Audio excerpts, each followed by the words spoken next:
Hey guys, আমি টুবাই আর তোমরা দেখছো মৌসম টুবাই। তো 14 হাত মা তৈরি হওয়া দেখিয়েছিলাম। 14 হাত মায়ের আজকে পুজো, তো ভাবলাম তোমাদের সঙ্গে একটু শেয়ার করি।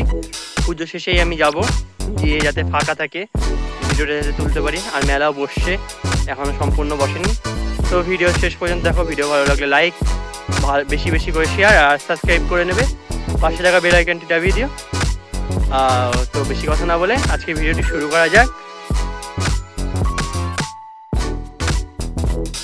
ভিডিওতে যাতে বেশি ডিস্টারবেন্স না আসে, তার জন্য কথা বলবো না, যাতে তোমরা এনজয় করো। তো ভিডিও শেষ পর্যন্ত দেখো।